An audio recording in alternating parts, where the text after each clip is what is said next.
Stargirl Season 2 is coming this summer to the CW, and I am super excited for this. I love the first season, and I'm super excited for the second season, but so far, we don't really know much about this season at all. Really, one of the only things we know about this is that the main villain is going to be Eclipso, and we saw this set up in the finale of Stargirl Season 1, where we saw Cindy. She got this little diamond rhombus crystal thing and said, Eclipso, you're in there, and stuff like that.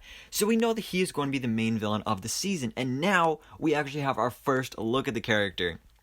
So as you can see, this is a TV line exclusive, and here it is. Here's Eclipso, and wow, I assumed that he would be a full-on CGI character, but no, they're doing like makeup and prosthetics and everything, and he looks amazing. I mean, he obviously there's changes from his look in the comics, but he just looks so scary and creepy here that I just love it. You can see it looks like maybe that diamond thing, the crystal, is like there around his neck, kind of like the Eye of Agamotto with Doctor Strange.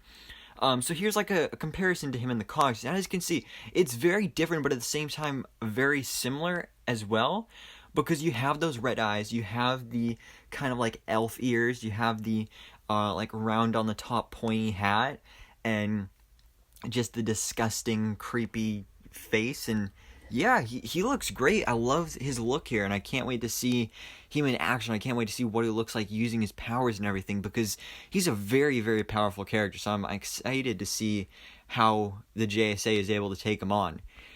But guys, of course, let me know down in the comments below all your thoughts on this. What do you think about our first look at Eclipso in Stargirl Season 2? So, thanks so much for watching. Please drop a like if you enjoyed this video, and hit the subscribe button so I can keep you up to date on everything that goes on in the DC life.